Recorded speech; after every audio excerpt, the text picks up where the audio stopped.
Hey guys, it's your old pal TG and we are back once again for Record Store Day. It's Record Store Day 2025, so let's get into it. Here we are again, guys, the greatest day to be a record collector, or is it the worst day to be a record collector? I don't know. All I know is that I still love Record Store Day all these years later and I am still a fan. I know some people have their comments about the pluses and negatives for Record Store Day, and sure, there are some, but I'm a record collector all year round. It's just cool to have a day where everybody celebrates all things vinyl and record store. So for me, Record Store Day gets 2 thumbs up, and I spent my morning at my local record store, at my favorite record store, Eclipse Records, as you guys already know. I picked up some stuff, didn't manage to get everything I wanted, but that's okay, because I know it will come to me if it's meant to. But I managed to get the #1 record on my list, which was Bill Evans, Further Ahead. Now this is, what is this, the 4th or 5th Bill Evans Record Store Day release? This is live in Finland, 1964 to 1969. Never before released, deluxe limited edition, 180 gram gatefold 2 LP set. And these sets from Elemental have been absolutely amazing. The sound quality is just dynamite. These are the releases I look forward to. And this is, what does it say here? Limited edition, first pressing of 6500. This is number 4443. I mean, I love this stuff. I live for this stuff. This is the stuff that gets me out of bed early on Record Store Day. Let's have a look here. I've pre-split to cut down on time because I know this video will probably be longer than normal. Already off to a winner. Nice polyline sleeve. And a nice slab of black vinyl. And this is all I need on a Bill Evans release. You know, I don't need to have a multi-splatter. I mean, if there was a multi-splatter Bill Evans release, I'm not sure how I would deal with that. That would be very strange. But yeah, this is a 2 LP set. And what's great about this, I won't get the other disc out because it's gonna look the same, but you always get these beautiful, extensive booklets. These things in themselves are worth the price. Beautiful photos, beautiful information. I love this stuff. This is a perfect Record Store Day release for me, you know? Something you might not ordinarily get. Nice. It feels like a premium product. It feels like quality. That's what I like about these kind of releases for Record Store Day. This was my #1. To get this, I have the others, so to get that was the one I was gunning for. Maybe not #1 on everybody's list. I know there are some releases out there. There's a Taylor Swift, there's a Charlie XCX. Post Malone has done his Nirvana album, which I believe is supposed to be quite popular. I went for none of those. I went for other stuff. So there should be plenty around for everybody. But this is what's great about Record Store Day.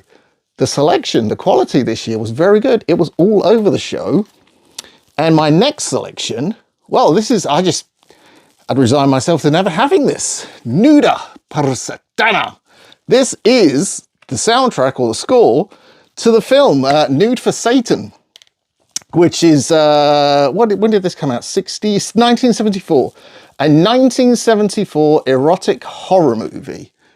I mean, if the title's Nude for Satan, it kind of gives it away a little bit, but this is a beautiful package. Very, very bare bones. No, like, insert or anything. It does come in a paper sleeve, so you already know I've got to take marks off, but it does come on this kind of cool green vinyl disc, and you do get some information. It's just on the back of the jacket. Now this soundtrack is kind of, it's so killer. It's early 70s, but it's very synth heavy. There's a lot of synth, a lot of eerie vocals, male and female. It's very, what's the word? Very listenable. Like, it's not, I don't know that you'd be humming it, but it's very, very good. And this here, what does it say? Where's the information? Ah, exactly 50 years since the original Italian film release, Alberto Bolden Bembo's music for Nuda Per Satana is here unveiled for the first time, not only on vinyl, but to the public ear in general. The audio source are the mono masters of the original recording session stored inside SAAR Records. I won't give you the full blurb, because if you're interested, I recommend you check this out. But this is from the original mono master. So I don't know if it probably was digitized first, but still, just to have this is absolutely killer. I genuinely never thought that would ever come out. So 2 thumbs up. That's the first time release, so it's a very, very cool thing. And actually, I do have another soundtrack, which we'll get into next, actually, because this one kind of threw me. Now, this is Goblin and the Other Hell. I thought this was an album of essentially what was Goblin outtakes and like extended versions or session tracks, and that is what it is. A lot of the music on here is from Bio Omega. There's some stuff from Patrick, some different bits and pieces. But The Other Hell was actually a film. What was it called? The Other Inferno or something? So yeah, so The Other Hell is actually a low budget movie made by Bruno Mattei, I believe at the same time or shortly after he made another film. Essentially used all the same sets. So everything was virtually the same, but he decided to get on the kind of erotic nun genre that was going around at the time. Now, what's cool about this is it's a trifold.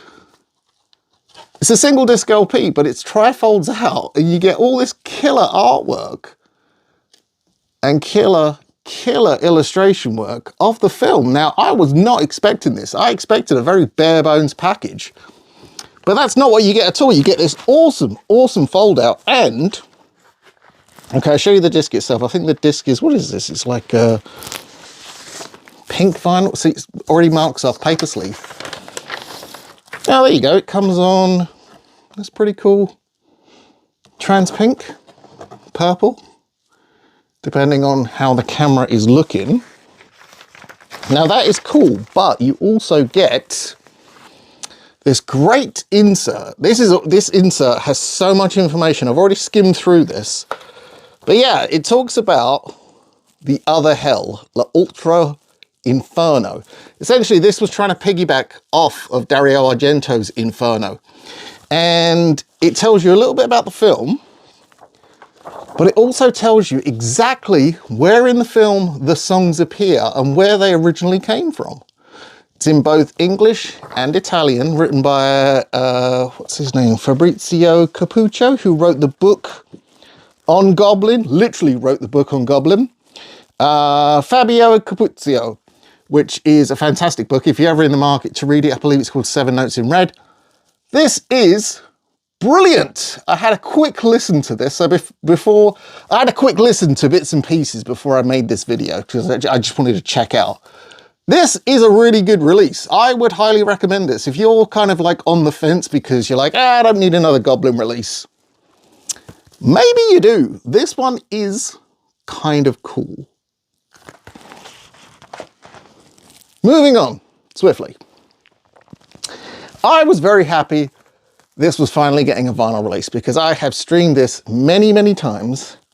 Laufey, A Night at the Symphony, live at the Hollywood Bowl. This is Record Store Day release, 2LP, 45 RPM. Let's take the shrink off. We don't need that shrink. Let's take this off and take a look at the package. Now, I've spoken about Laufey on this channel before. I love her. Cannot wait for that new album. Such a big fan.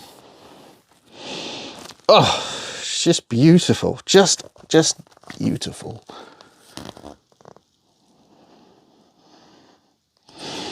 Now, this one I haven't listened to, so I can't talk about sound quality, but the streams I've listened to of this have been great. Wow, this is cool. It kind of comes in a disco sleeve, but it has credits at the bottom. This one is credited to Laufey's family. None of this would be possible without you.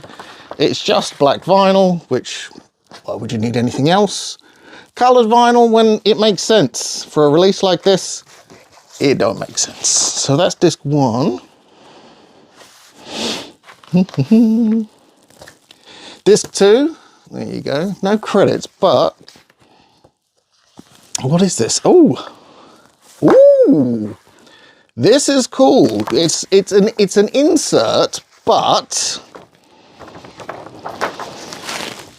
look at that. It's a giant poster. I can't even fit all of this in the frame. This is a giant poster. And what's cool is all the credits are actually on the back of the poster. So there you go. If you want to read the credits, you can. That is very cool. I like that. Now, obviously, I cannot split that up and put that up in the record room. That would be sacrilege. But this is a beautiful package. I know that the recording of this sounds fantastic. I don't know how the vinyl sounds yet because I haven't had a listen to it. But the live show itself, as I say, I've listened to it on streams and it is just absolutely gorgeous. So happy to have snagged this LP. And now I'm down to my final pickup. It wasn't a crazy morning for me. I did kind of rein myself in a bit. There were a few things I was on the fence about and there were a couple of things that I just missed. That's okay. I will track them down. But one of the things I did have my eye on, and the only thing that deterred me to start with, was the price point, because the price, now I know Record Store Day has a premium price. I get it. It's a limited edition product, whatever you want to call it. The price on this album, now bear in mind, this is a 2 LP set, cut at 45 RPM. It is not a long listening experience. But this album was £80 for a double LP. Now, I know Record Store Day does, like I said, have that premium, but £80 is a lot of money. It's the Wu-Tang Clan album, or I should say, it's Wu-Tang Clan and Mathematics, Black Samson, the Bastard Swordsman from the Wu-Tang The Saga collection. Now, this album has a lot going on. I'm actually going to jump on my phone and read some of this to you, but essentially this is kind of a compilation series album. It's Mathematics, who is a Wu affiliate, with performances from various members of the Wu-Tang Clan. It has the song Mandingo on there. It has the track Claudine, I believe, on here. And what's cool about this is every single sleeve, every single one, has different artwork. Now, different in different ways. I've seen online pictures looking very similar to mine, but different colors. So it could be that the color is different. It could be that the artwork is different. I've seen many with different artwork, but each one is a true one of one, which in itself is very, very cool. Now, this one, I was very, very curious about. You get an insert inside here. Well, it's just a poster, really. But there you go. That's the full artwork. This one I was curious about for a couple of different reasons. One, the whole, like, you know, its artwork is individual. You know, when you're producing anything on a mass scale, doing one of one artwork is very time consuming. So the fact they've done that is pretty cool. The record itself, it's 2 discs, one on this kind of, whatever you want to call that, greeny, opaque, greeny grey. That's one disc. And the second disc comes on this pink colour, which is very nice, which is very, very nice. No complaints. And I have listened to it, and I listened to it for a particular reason. And I'm going to get my trusty phone out here because I want to read you this information, because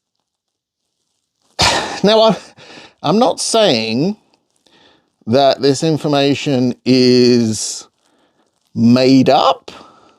I find it very strange. Some of this information doesn't, I don't fully understand it. So here we go. We've got this Studio 4 Signature Series is an audiophile grade collector's quality 180 gram vinyl, mastered and pressed on buyer-sourced Neotech 100% virgin vinyl processed with no pollutants or additives for cleaner fidelity and extended lifetime playback durability. Now, the part I don't understand about that is, well, how is it coloured? Because vinyl doesn't magically turn up pink or grey. That's not how it works. Nanotech vinyl? What's that? I'm not entirely sure about that. The 100% virgin vinyl, totally get that.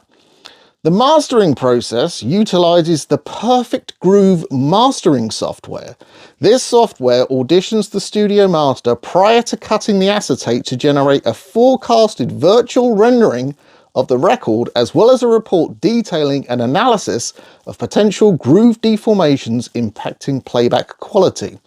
Okay, so it basically, the software makes a virtual vinyl that you can listen to, and it's supposed to sound like the record. This enables the engineer to take preemptive corrective measures so that the final pressing mirrors the intended audio equalization of the original studio performance. Now, I get that. That sounds awesome. If that's actually a thing that can be done, that is killer. However, I will say this. Reading all of that, the first thing I did when I got back from Record Store Day was bust this album open, give it a clean, and give it a listen. As I said, it's not a very long album, so I got through it fairly quickly. And yeah, it sounds okay. It doesn't sound any different from any other bog standard run-of-the-mill album. I don't know what this nanotech vinyl compound thing is. I don't know about this studio wizardry. All I know is it sounds okay. It's not the best sounding record I've ever heard. Not the worst sounding record I've ever heard, but having that as a selling point would make me think that there was something magical going on here. And I'm not saying there's not. I mean, maybe if you listen to it on a different system, but I have a pretty good system and it sounds okay. You know, that's what I'll say. I am a fan of the artwork. Doing this mix print one-on-one is pretty cool. I love it. I think it's really cool. I think the music is superb. I really, really like this album. Is it worth £80? That's not for me to say. I've already bought it. So for my money, yes, because I bought it, I listened to it, I liked it. Do I believe all of the bells and whistles that are written about it? I do not know. But maybe I'm in the minority. Maybe you out there have picked up a copy of this and the album is just absolutely blowing your mind. And if that is the case, please leave me a comment down below. Let me know what you guys picked up for Record Store Day. I am truly, truly interested. So make sure you are leaving a comment. And if you haven't already done so, please consider subscribing to the channel so you never miss an episode. But there we go. That's it. That's Record Store Day 2025. We, of course, will have Record Store Day at the end of the year for Black Friday. And in between now and then, there will be tons of content. But I hope you've all had a good Record Store Day. I hope everyone's been kind and courteous to their record retailers. But for now, stay gold and spin those blackest circles.